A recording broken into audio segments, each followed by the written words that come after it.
Hi everyone, and welcome to the Bear Necessities. I'm Bear, and today we are making Millionaire Bars. Last week we made shortbread, and we're going to add a little bit to them. This is not an improvement. Shortbread is amazing as it is. This is something new with it that is basically a sugar bomb in the best way possible. We're also going to be doing a different kind of Millionaire Bar with it that is it's a British favorite. It's called Banoffee, so banana toffee. Because Millionaire Bars, it's the shortbread cookie or biscuit, depending on where you're from. Then you have a layer of caramel, and it's usually a cream caramel, so made from like sweetened condensed milk, things like that, cooked down to a caramel, kind of like a dulce de leche. And then a layer of tempered chocolate on the top, slice and enjoy.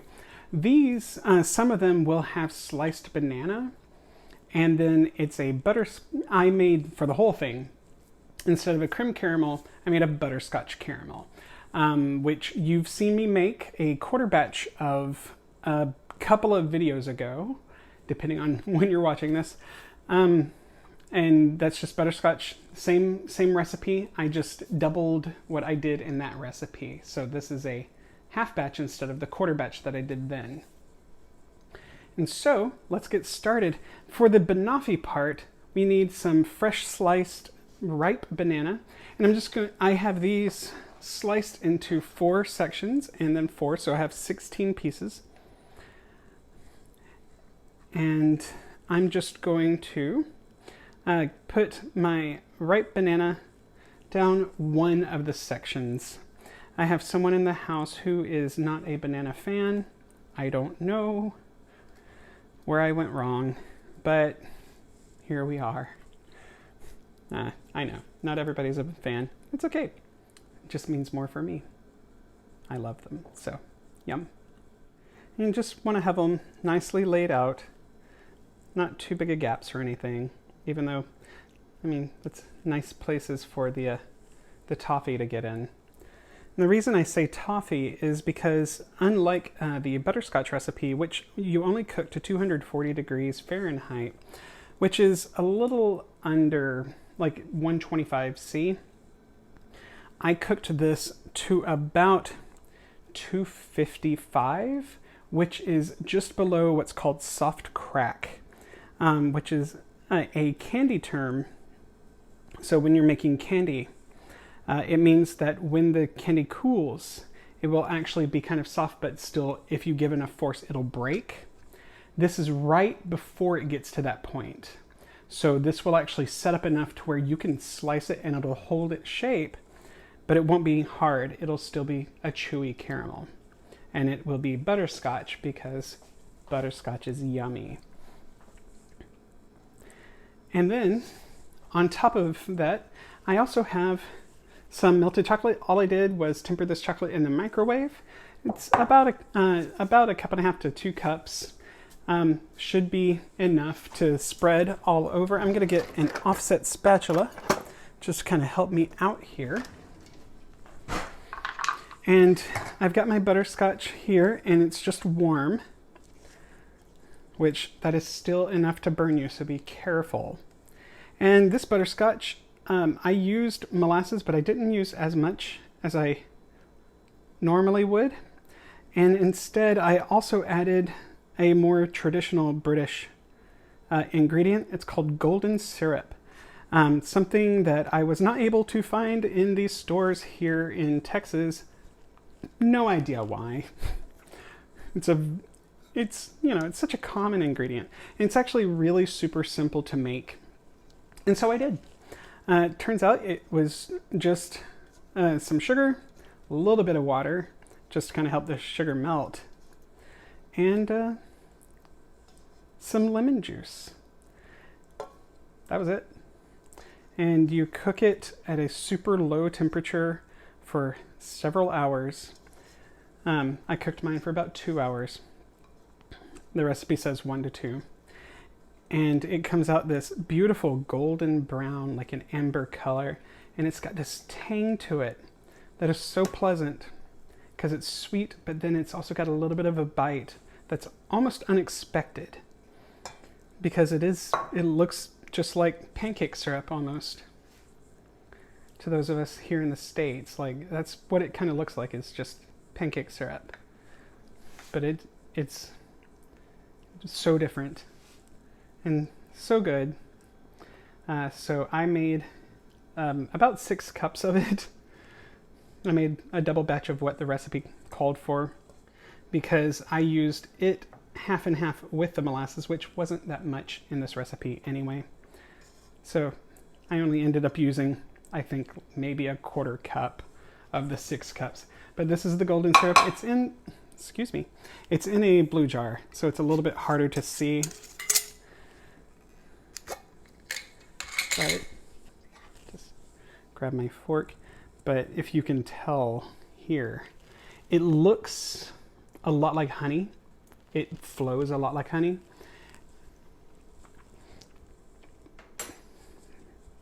And it has a very similar tang. Honey has that little bit of a oomph to it. All right, I have our toffee spread out fairly evenly. It's already starting to really set on there because I didn't have it too hot. I didn't want it to continue cooking any farther. And now, let me just move my cutting board out of the way. I'm going to get my chocolate on while everything is lovely and spreadable. And I'm only going to be putting the chocolate on the sections that don't have banana because that's the Millionaire part, is the caramel and chocolate. I don't know where that comes from. If someone can help me hunt that down. I didn't actually look up the lore of the Millionaire Bar. I imagine it's something very simple, or it's been explained on like Great British Bake Off or something, but I don't know. And really, this is me just finishing up a different recipe, so this is a quick video. Sorry, y'all. This is not how you land a millionaire at a bar. I mean, it might be. These are pretty tasty. Just saying. And of course, the butterscotch only takes about 10 minutes to make. So really, once the shortbread is done, which it bakes for about 27 minutes, I found out in my oven. Chocolate. So really, all of this could take less than an hour. And then you just let it cool in la fridge and it'll be perfect and ready to slice. And so I'm going to do just that. I'm going to let this come down to room temperature. I am going to put it in the fridge, but I'm only going to put it in there for maybe half an hour just to really take the heat off of it, but no more than that. And then I'm going to just let it sit out here. And once it's set up and ready, I'll see y'all back and we finally get to taste them. Yay, so excited. See you soon. Alrighty, we are finally back. Oh my gosh, I'm so excited.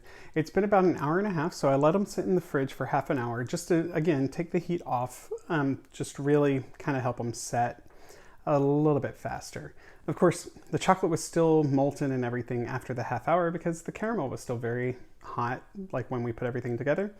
But it was coming together nicely and it held a pattern really well, like I had swirled into it. And I just let it sit here on the counter and finish setting up for another hour. And it's room temperature now. It's lovely. It's thick, delicious. Not that I'm saying that I already ate a piece of the banoffee, but I had to taste test, right? So it's been a day, y'all. I've been working in the yard.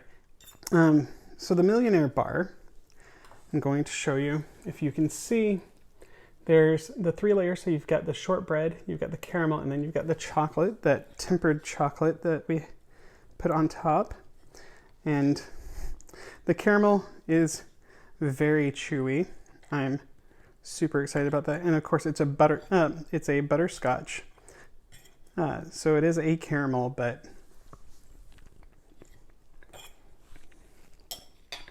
not the caramel cream that you're used to. Whoa. Woo, super sweet. Wow. And y'all know me, I like sweet but not overly sweet. These are good. They're rich though. I would say if you're doing them, do half this size. Wow. It's fantastic though. I love this. I've actually never made Millionaire Bars.